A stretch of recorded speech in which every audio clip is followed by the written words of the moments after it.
¿Se ve mi pantalla, chicos? Sí, doctor, sí se ve.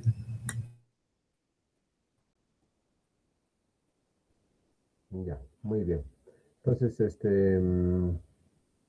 hoy día vamos a ver el tema de otitis media aguda, ¿ya? Y laringotraqueitis. Ven, a ver. Entonces, para entender el tema acerca de otitis media aguda, primero vamos a hablar un poco de lo que es la anatomía, ¿no? Del oído y el conducto auricular, etcétera. Entonces, dentro de la anatomía vamos a ver que el pabellón auricular viene el conducto auditivo externo, acá viene la membrana timpánica y acá viene el oído medio básicamente. Y está constituido por el martillo, yunque y estribo, ¿no? Oído medio y hacia la parte interna el oído interno, donde está la parte vestibular. Y esta importante, esta trompa que se llama trompa de Eustaquio. Como les decía, este es un conducto que une la parte de la orofaringe con el conducto auditivo interno y medio, ¿ok? Entonces, cuando hay infecciones o inflamaciones de la garganta, fácilmente a través de esta trompa puede subir la inflamación o infección y producir básicamente una infección del oído y producir otitis media aguda. Esta otitis puede deberse también a la acumulación o de bacterias o virus, entre otras situaciones, pero que por lo general lo que va a hacer es crear una presión negativa, jalando la membrana timpánica hacia la parte interna, produciendo mucho dolor, ¿ok? Entonces, acá lo que les decía con respecto a la parte anatómica, fíjense que el conducto auditivo externo en el niño es un poco más corto que el conducto auditivo adulto, ¿no es cierto? Siempre para poder examinar bien el conducto auditivo vamos a tener que traccionar el pabellón auricular hacia nosotros, básicamente. Entonces, la otitis media es un grupo complejo de condiciones asociadas a inflamación, infección del oído medio, con variedad de subtipos y diferentes presentaciones clínicas y complicaciones. Acá ustedes pueden ver en esta imagen una membrana timpánica, pero ¿qué llama la atención?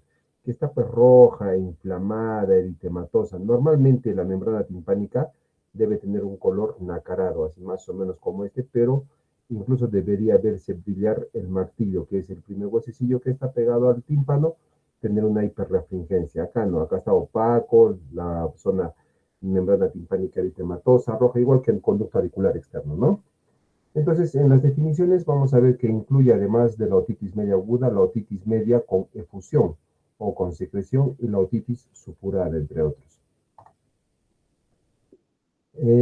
La otitis media aguda dice aparición de signos de infección, inflamación del oído medio, se presenta como un cuadro agudo de otalgia y o fiebre. Por lo general, la otalgia es de inicio brusco, o sea, aparece repentinamente y nos damos cuenta porque el niño se queja del dolor, ¿no? Llora, se queja del dolor y se agarra el oído, pues básicamente la zona donde está afectada. Igual acá vemos una imagen en la que la membrana timpánica completamente eritematosa, es más, yo diría bombada, no es hiperrefringente, no tiene ese brillo nacarado que debería tener, ¿no? En general, esta enfermedad es más frecuente en los niños menores de 2 años de edad. ¿Por qué? Por la época de lactancia, ¿no? Están en la época de lactancia, el desarrollo de la trompa de Eustaquio y el conducto hace que sea más predisponente en esta edad pediátrica. La otitis media recurrente es aquella que el niño presenta estos cuadros de infección del oído, 3 o más episodios bien documentados de otitis media aguda en los últimos 6 meses, o mayor o igual a 4 episodios en el último año. Dentro de los signos y síntomas de una otitis media aguda, vamos a ver que primero hay un dolor de oído o llamada también otalgia. Cabe recalcar, chicos, que la otalgia como tal es una emergencia pediátrica, o sea, un niño con otalgia debe ir inmediatamente a la emergencia para que puedan evaluar. ¿Por qué? Porque el dolor es insoportable, ¿no? Es un dolor intenso, insoportable, y el paciente por lo general va a requerir tratamiento ya sea antiinflamatorio, analgésicos, entre otros. Otros signos y síntomas es la presencia de fiebre nueva que reaparece imprescindiblemente. Otro signo también importante, vamos a ver el llanto, la irritabilidad y que el paciente no descansa bien, ¿no? Y la mamá dice que su hijo pues no descansa bien, está con malestar, irritabilidad, etcétera. Y ya en grados mucho más avanzados tenemos pues la supuración o la otorrea propiamente dicha. Es importante que sepan que cuando, por ejemplo, esta membrana timpánica o esta otitis media aguda se llena de contenido, digamos, purulento, el paciente siente mucho dolor. ¿Por qué? Porque hay una presión negativa que produce una otalgia como tal. Entonces, a veces dentro de la terapia está la siringotomía, que es ponerle como un tubito para que pueda drenar la pus. Y en otras oportunidades hay ruptura de la membrana timpánica de forma espontánea y a través de esta superficie lacerada es que puede salir la efusión purulenta. Y en ese momento el paciente ya no siente dolor como tal, o sea, le calma el dolor. ¿Pero por qué? Porque la presión ha mejorado, pero no quiere decir que no tenga otitis. Puede el paciente todavía requerir tratamiento antibiótico, ¿ok? Por ejemplo, acá podemos ver una otitis media con efusión. Vamos a ver la presencia de inflamación del oído medio con líquido en la cavidad timpánica, sin signos ni síntomas de infección aguda. Acá vamos a ver que el paciente tiene pues como una secreción purulenta a través de la membrana timpánica. Obviamente acá el paciente pues no va a sentir mucho dolor. ¿Por qué? Porque ya disminuye la presión, pero sigue con el cuadro infeccioso, pues. Otitis supurada, igualmente acá vamos a ver presencia de pus en el oído medio cuando existe perforación de la membrana timpánica, que es aproximadamente el 5% de los casos. Hay drenaje espontáneo de pus por el canal auditivo. Generalmente esta perforación mejora y el tímpano cicatriza de forma espontánea. Generalmente cuando hay una ruptura de la membrana timpánica, raros son los casos que los pacientes requieren timpanoplastías. Y esto es más en poblaciones adultos jóvenes, ¿no? Pero en general en los pacientes pediátricos la regeneración es casi ad integrum, quiere decir que completamente se cicatriza esa membrana timpánica. Dentro de lo que es la epidemiología, vamos a ver que la otitis media aguda es la principal causa de salud en la infancia. Es la primera causa de uso de antibióticos o motivo más común por el cual acuden a consulta por una enfermedad pediátrica ambulatoria. Principalmente los niños entre los 6 y 2 años de edad son los más propensos a esta enfermedad. La edad pico está entre 9 y 15 meses de edad y es muy poco frecuente en menores de 6 meses. Por lo general está entre 9 y 15 meses de edad. ¿Y esto por qué? Porque en menores de 6 meses vamos a ver que están protegidos por la lactancia materna básicamente. Y el uso de vacuna conjugada contra el estreptococo neumoniae o vacuna contra neumococo ha logrado disminuir la incidencia de otitis media aguda. ¿Ya? Factores de riesgo para la aparición de otitis media aguda. ¿Cuáles son esos factores de riesgo? Condiciones personales. El sexo masculino se ha visto que es más frecuente en la población masculina que femenina. La edad, que sean lactantes entre 9 y 15 meses de edad. No recibir lactancia materna. Uso de chupetes. Alergias respiratorias. Historia familiar de otitis media aguda. Esos pacientes vienen de familias, ¿no? Doctor, mi papá, mi mamá, todos hemos tenido otitis media aguda. También es importante descartar como complicación o condiciones predisponentes a otitis, el reflujo gastroesofágico o malformaciones craneofaciales, entre otras. Condiciones ambientales que pueden condicionar a una otitis media aguda: asistencia a salas, cunas, guarderías, exposición al humo de tabaco, consumo de tabaco en el embarazo y un estadio socioeconómico también bajo. ¿Ok? Entonces, debemos entender que la causa más frecuente de la otitis media aguda va a ser pues el Streptococcus pneumoniae, entre otros el Haemophilus influenza. Puede haber cuadros virales, pero más raros, ¿no? Lo más probable son más frecuentes son estos. Entonces, históricamente las especies más frecuentes como productoras de otitis media aguda han sido el Streptococcus pneumoniae. Ese es el principal productor pues de neumonía. Haemophilus influenza no tipificable y el tipificable. También cuadros virales o agentes virales como la Moraxella catarralis, entre otros.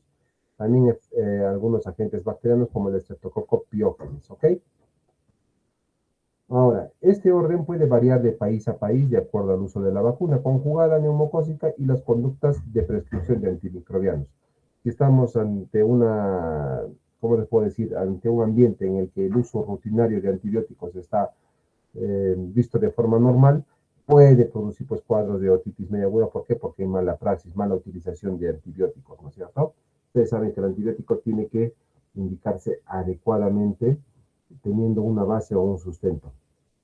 La vacuna es importante porque desde que ya se empieza a vacunar contra la neumonía, también disminuyen los casos de otitis media aguda. Esta es la vacuna contra el neumococo, llamada también Prevenar 13. ¿Por qué 13? Porque es una vacuna que cubre 13 cepas de neumococo, ¿no?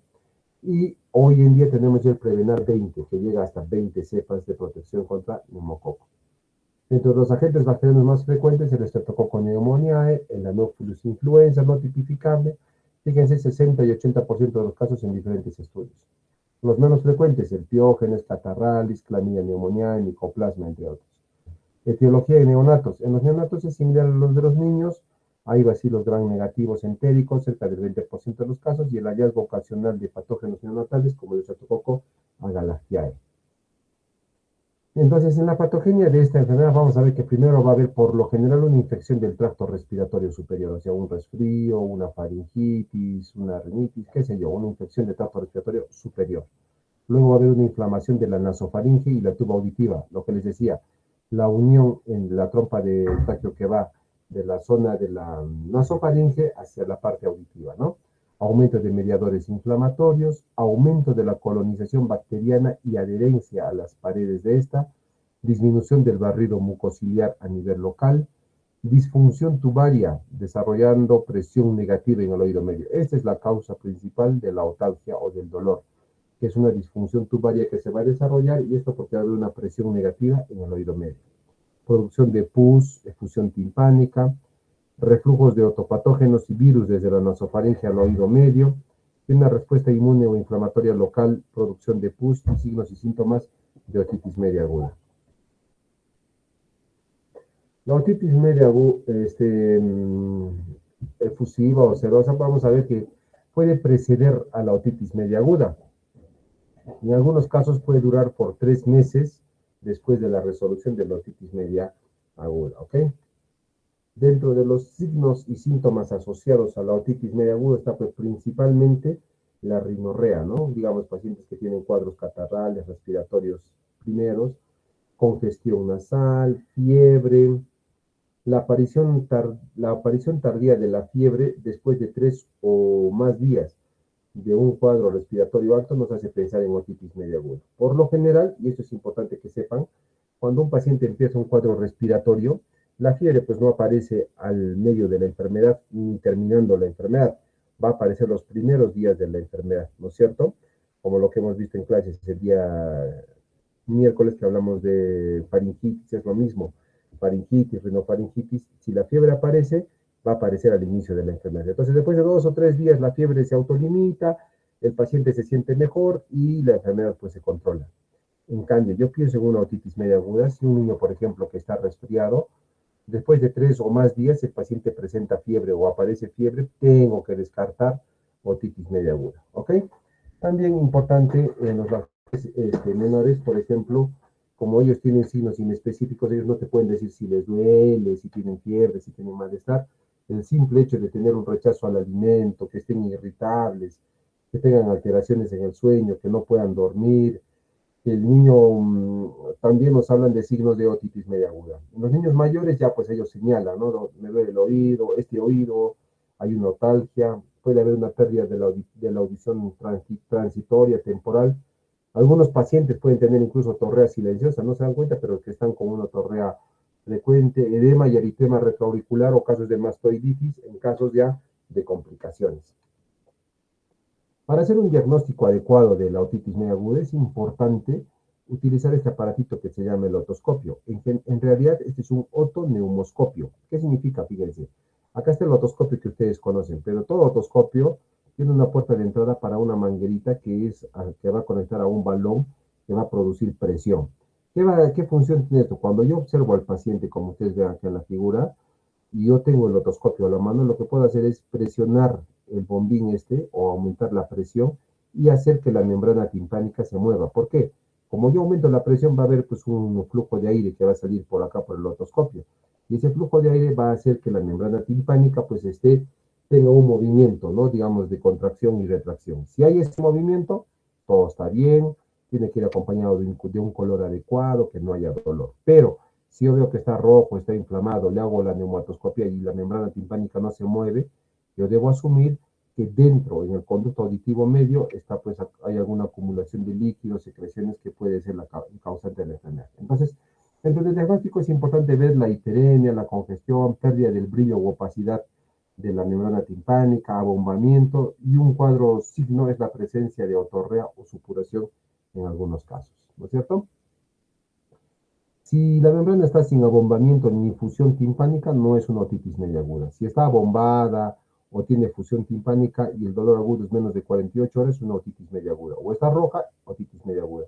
O está abombada en moderado o severo y hay presencia de otorrea, también otitis media aguda, ¿no es cierto? Luego, lo que les decía, ¿no? La timpanocentesis y la miringotomía.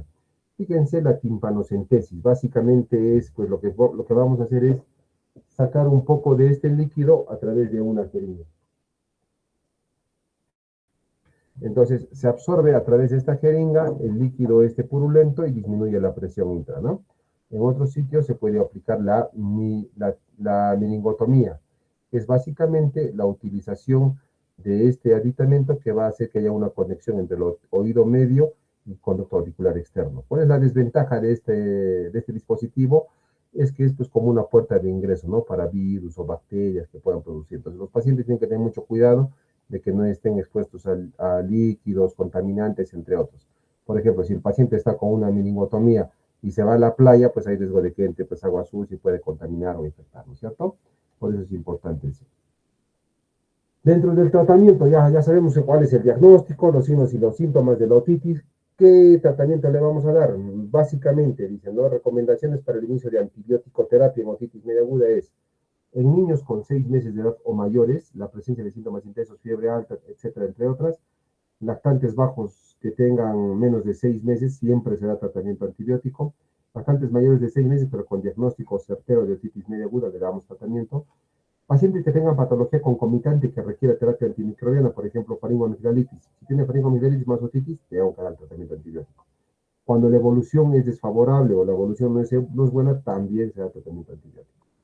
Entonces, dentro de la terapéutica, del esquema de la terapéutica, vamos a ver acá que podemos usar, por ejemplo, antibióticos, ¿no? En este caso, la amoxicilina. Pero fíjense, la amoxicilina ya no es a la dosis de 30, 50 miligramos por kilo por día, sino es una amoxicilina, una dosis un poco más alta, y va entre 80 y 90 miligramos kilo día, que se puede repartir cada 8 horas por 5 a 7 días. Eso es importante.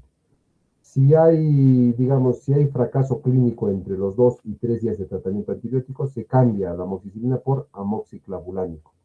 En relación 8:1 igual, 80 miligramos en base a la amoxicilina, y se da también por 5 a 10 días, ¿no? En los niños mayores de 2 años, sin factores de mal pronóstico evolutivo, una alternativa a la antibiótico terapia es el tratamiento analgésico con reevaluación en cada 48 horas. También es importante, no puedo ver un niño que es mayor de 2 años, puede ser una etiología viral, le doy un tratamiento antiinflamatorio o a veces antibiótico y revalúo 48 horas. Si todo va bien, bueno, continúo. Si no, veo qué tipo de complicación puede tener el paciente. Niños con diagnóstico evidente y afectación intensa, importante que tengan fiebre, otalgia o menores de 6 meses, sí o sí necesitan tratamiento antibiótico. Entre estos, puede ser amoxi o amoxiclavulánico, ¿no? Si hay falla la respuesta al tratamiento, se puede hacer una timpanocentesis y se hace un cultivo y un estudio de ese líquido. Niños con posible otitis, procuramos efectuar un diagnóstico más seguro, más certero. Si el cuadro es leve o moderado, podemos tener una conducta expectante, lo que les decía, le puedo indicar analgésicos unos 2 días y luego reevaluar. Si el cuadro es intenso o es muy, ¿cómo le puedo decir? O sea, es un cuadro ya pues obvio e intenso, hay que valorar el inicio de tratamiento con amoxicilina asociada o no ácido clavulánico según la edad y los antecedentes. Si hay fracaso al tratamiento anterior, como les decía, damos amoxiclavulánico. Si el tratamiento inicial está con amoxiclavulánico y no responde, tenemos que dar ceftriaxona intramuscular, o si el tratamiento con ceftriaxona no responde, se hace timpanocentesis, cultivos, entre otros, ¿no? Y niños con alergias a las penicilinas que usamos, macrólidos, ¿no? Podemos usar acitromicina, entre otros. Eso sería con respecto a otitis media aguda, chicos. ¿Alguna pregunta?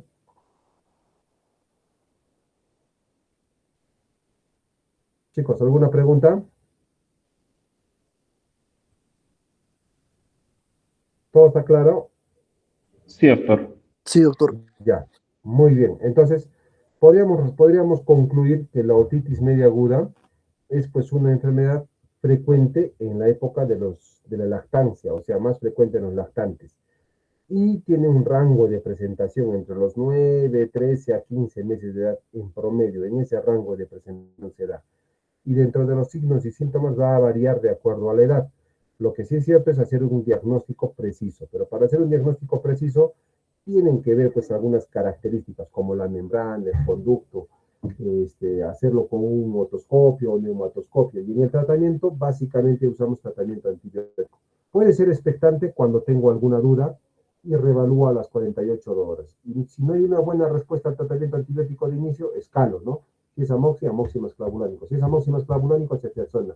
Si es ceftriaxona y no mejora, cambio. No puede ser, digamos, puedo darle vancomicina, meropenem, no sé, pero hago cultivos y estudios, ¿ya? Muy bien, eso sería entonces todo con respecto a otitis media aguda. Bueno, vamos a ver un temita más que es laringotraqueitis, que es un tema bastante corto y también importante. ¿Se ve la pantalla, Daniela? ¿Se ve? Sí, doctor, sí se ve.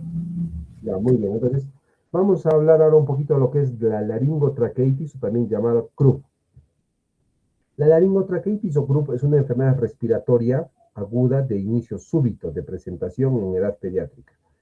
La laringotraqueitis se llama que es un síndrome clínico porque tiene tres cosas importantes que hace el diagnóstico. ¿Cuáles son? La afonía o voz disfónica, o sea, cuando el paciente habla, hola doctor, ¿cómo estás? Afonía, ¿no? O disfonía. Uno.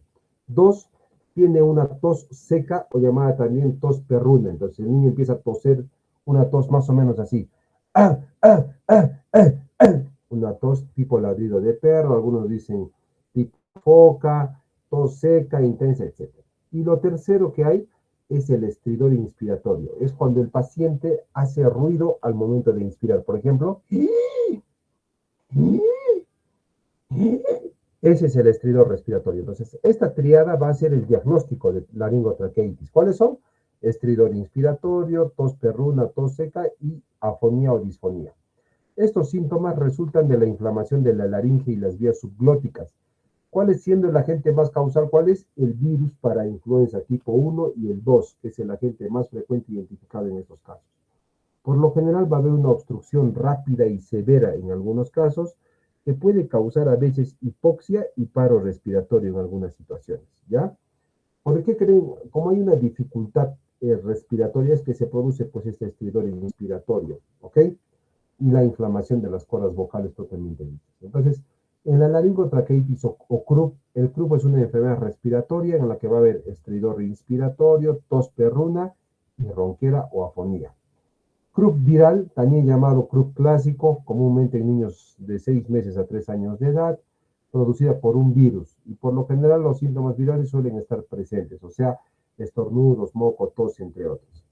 CRUP espasmódico es aquel CRUP que es frecuente en niños entre 6 meses y 3 años de edad y tiene la característica que esta enfermedad se produce más por la noche. En cambio, los otros son a cualquier hora, pero el espasmódico tiene predilección por presentación nocturna. Y el inicio, el cese de los síntomas son de inicios bruscos y la duración de los síntomas son cortos. Dentro de la etiología, las causas virales, vamos a ver, por ejemplo, que están causados por el virus de la parainfluenza, el virus sincicial respiratorio y la influenza, entre otros. Y en las causas bacterianas tenemos el Mycoplasma pneumoniae, o sea, infección bacteriana producida por Mycoplasma pneumoniae. ¿Ok? Esos son importantes a ver. Pueden haber otros virus, como por ejemplo rinovirus, enterovirus, virus del herpes simple, entre otros. Pero en general, ¿qué es lo que va a pasar? Lo siguiente. Los virus infectan, dicen, ¿no? Los epitelios de la mucosa nasal y faringe inicialmente, a lo largo del epitelio respiratorio, hasta la laringe y la tráquea, hasta esta zona. Este es el punto de inflexión o el punto crucial donde se produce la infección y la inflamación. Como se produce en este punto la infección y la inflamación, el paciente pues tiene esa afonía, ¿no? Por eso que habla así como si no pudiera hablar. Es también importante entender que como hay afectación a este nivel, el paciente va a hacer ese estridor inspiratorio. Quiere decir que cuando toma aire así. Eso es, ¿ok?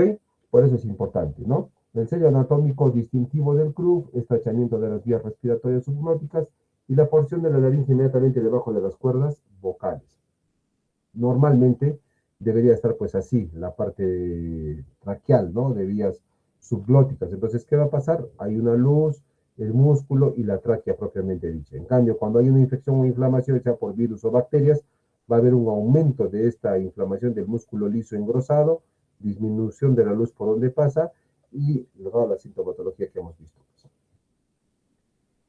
En el club viral vamos a ver que los virus infectan los epitelios de la mucosa nasal y faringe inicialmente a lo largo del epitelio respiratorio hasta llegar a la laringe y la tráquea. Fíjense, esta es una cuerda vocal normal, esta es una inflamada, ¿no?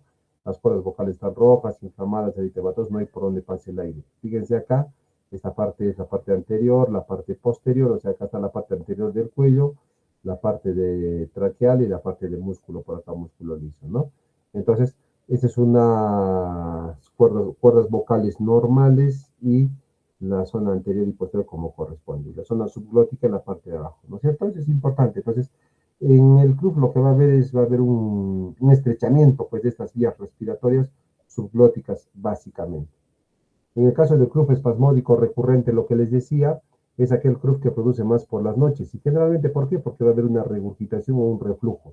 Entonces, en la laringoscopia directa puede mostrar edema no inflamatorio, lo que sugiere que no hay compromiso viral directo del epitelio traqueal en niños con esta presentación. Muchos niños que tienen este club espasmódico, ya, por lo general tienen antecedentes de intubación previa, o sea, son niños que han estado en intubación, en ventilación mecánica. Son niños que tienen el antecedente de tener estenosis subglótica o procedimientos previos a las vías respiratorias. Y en el caso de la traqueitis bacteriana, ya acá pues es una sobreinfección bacteriana, ya, que produce a nivel de la luz de la tráquea y a nivel subglótico. Y se van a producir ulceraciones, pseudomembranas, microabscesos en esta superficie de la mucosa. Esta traqueitis bacteriana va a requerir tratamiento antibiótico. Estas por lo general no las de causa viral, ¿no? Factores del huésped, solo algunos niños con infección viral para influenza desarrollan club evidente. Esto sugiere que los factores del huésped o genéticos juegan un papel importante en la patogénesis.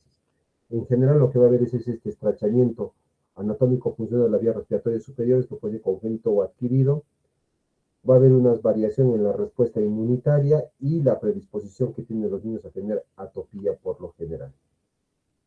En la presentación vamos a ver que los signos y síntomas pueden ser inespecíficos al inicio, pero en general el paciente puede tener fiebre y la triada importante, ¿no? Ronquera, tos perruna y el estridor inspiratorio o respiratorio. Esta es la triada infaltable en un cuadro de club.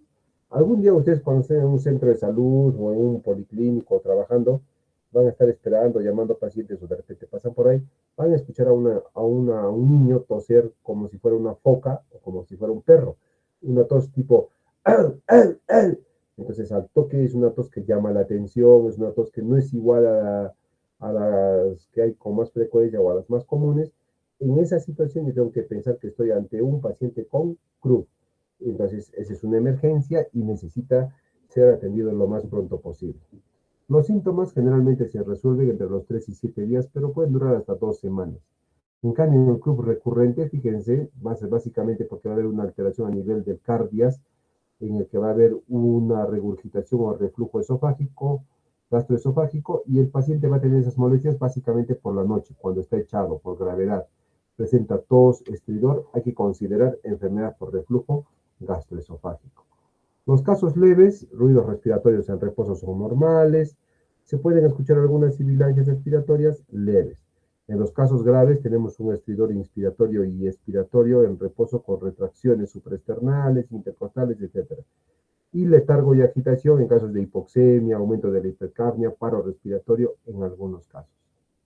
Dentro de los sistemas de puntuación que podemos ver, tenemos esta escala de Wechsler para ver la gravedad del club. Y acá vamos a ver básicamente indicadores de gravedad, ¿no? Por ejemplo, si no hay ninguno de estos casos, 0. Si se da en reposo, 1. Si se da en reposo audible sin estetoscopio, 2. Puntaje 2.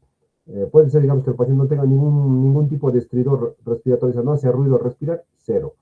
Puede ser que el paciente haga ruido, pero solo lo vas a escuchar con el estetoscopio, 1 punto. Pero hace un ruido sin el estetoscopio, o sea, a simple, como diga, simple vista, simple oído, se escucha un estridor, entonces le pongo puntaje 2. Presencia de tirajes, ausente 0, leve 1, moderado 2, grave 3. Ventilación, o sea, la entrada de aire, es normal, 0. Disminuida, 1 y muy disminuida, 2. Cianosis, ausente, 0. Con agitación, 4 y en reposo, 5. Nivel de conciencia, normal, 0 y alterado, 5. Haciendo un puntaje en total nos va a dar un puntaje determinado. Supongamos que estamos con 3 puntos. 3 puntos es un CRUF moderado. 1 o 2 puntos es un leve. Y un severo es cuando es mayor o igual a 7 puntos. ¿Ok? Entonces queda claro. ¿Cuáles son las causas de obstrucción de la vía aérea superior en el niño? Son muchas, variadas, ¿no? Pueden ir desde aquellas que son propiamente anatómicas, cuerpos tipo tumorales, etcétera, entre otras. Entonces vamos a ver, a nivel supraglótico podemos tener hipertrofia de la amígdala como estas, cuerpos extraños, abscesos, epiglotitis y angioedemas. Cuando vemos que la obstrucción es a nivel laringio subglótico, puede ser un CRUF viral, CRUF espasmódico, traqueitis, difteria, quemaduras, entre otros. Y cuando es básicamente traqueal ya un poco más inferior, puede ser una causa de traqueitis bacteriana, un tumor, un trauma, una anomalía congénita, entre otros, ¿no? Entre los diagnósticos diferenciales tenemos varios, ¿no? Puede ser, por ejemplo, la traqueitis bacteriana, lesión por inhalación. A veces pasa que algunos pacientes, por ejemplo, están expuestos, digamos, a soluciones irritantes, ¿no? Por ejemplo, la soda cáustica, no sé, se me ocurre insecticidas, pesticidas, cosas que sean muy agresivas al olfato, puede alterar, irritar la zona laringotraqueal y producir esto, ¿no? Casos traumáticos como fracturas, por ejemplo, una fractura de tráquea podría producir pues un cuadro de estridor, afonía, entre otros. Laringomalacia, y esto básicamente tiene que ver en los casos de los niños que no han acabado de desarrollar, o sea, que han nacido prematuros o tienen una falta del desarrollo o madurez de la zona laringotraqueal, ¿cierto? Eso. Sarampión, también cuerpo extraño de vía pediátrica, difteria, lo que vimos la vez pasada, esta placa, puede ser también causante de un cuadro de estridor inspiratorio, epiglotitis pediátrica, mononucleosis infecciosa y abscesos periamigdalianos en general. Todos estos son diagnósticos diferenciales. Entonces, según la evolución, podemos decir que es un cuadro agudo o un cuadro crónico. Agudo cuando hay una laringotraqueitis aguda, epiglotitis aguda, traqueitis bacteriana, cuerpo extraño laringio, difteria, edema angioneurótico o absceso retrofaríngeo. En los casos crónicos, laringe tenemos el glótico y subglótico, como la laringomalacia, estenosis subglótica, hemangiomas. Imagínense, por ejemplo, que tengo un paciente que tiene una laringomalacia. ¿Qué significa? Que no ha habido un desarrollo adecuado de la zona laringotraqueal y eso puede condicionar a que el paciente tenga afonía, estridor, entre otros, ¿no? ¿Y eso cómo se va a curar? No hay pues medicamentos, tienes que esperar que el niño crezca, desarrolle y desaparezca esa laringomalacia. Muy bien, eso sería con respecto a la parte aguda. En el caso de la evaluación de la severidad, vamos a ver determinar el grado de obstrucción de la vía aérea, ¿no? Puede ser que el paciente tenga una apariencia general, el niño está agitado con un esfuerzo respiratorio, nivel de conciencia deteriorado, con oxígeno suplementario, nebulizado, entre otros, ¿no? Por ejemplo. Puede ser que el paciente tenga cianosis o palidez extrema, como acá. Hay que darle inmediatamente oxígeno, adrenalina, entre otras. Cuando hay un grado de dificultad respiratoria, por ejemplo, no sé, por un cuerpo extraño, un estridor, retracciones, entre otros. Y en general, el paciente que va a hacer va a tener disminución de la saturación, que es un signo ya tardío, ¿no? Porque lo general es que se va a producir un mecanismo compensatorio, pero cuando es no es suficiente, ya pues ya se manifiesta la saturación como tal. En los casos de obstrucción leve, vamos a ver que el niño se ve feliz, puede beber, comer, jugar, tiene un estridor solo al llanto o al esfuerzo, tiene leves retracciones y no tiene estridor en reposo. Este niño se puede ir a la casa.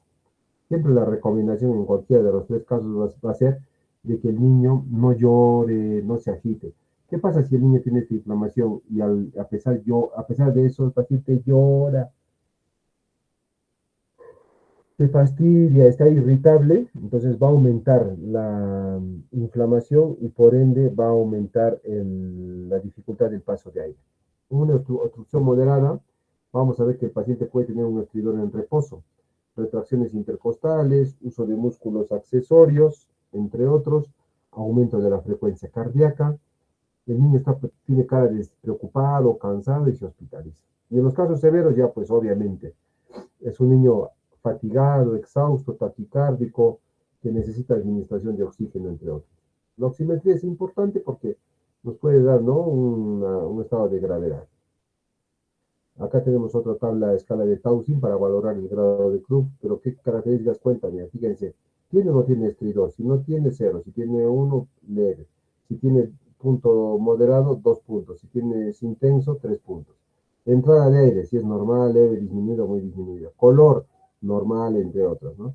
Retracciones, normal, si hay escasas, moderadas o intensas. Y la conciencia también es importante. Entonces, igual que la escala de Wechsler, esta escala de Taussig lo que va a dar es, te va a dar un puntaje, te va a decir, si es menos de 5, leve. Si está entre 5 y 7, moderado. Si está más de 7, 7 u 8, moderado. Más de 8, grave. Y acá es lo mismo, ¿no? Es importante también tener en cuenta el pulso paradójico que puede haber está presente en estos niños, o una radiografía lateral en la que vamos a ver, por ejemplo, esta imagen en punta de lápiz. Se ve, ¿no? Como la tráquea, por ejemplo, acá se dibuja bien, se pinta bien, bien oscurita, bien negra, pero acá hay como un hilito. Significa que hay una dificultad o disminución de la luz. No nos ayuda la radiografía, podemos usar una tomografía o una fibrobroncoscopía, dependiendo. ¿Cuándo hospitalizamos a un niño con este cuadro? Cuando hay una sospecha de epiglotitis, cuando hay cianosis, cuando hay alteraciones del estado de la conciencia, cuando hay hipoxemia, palidez.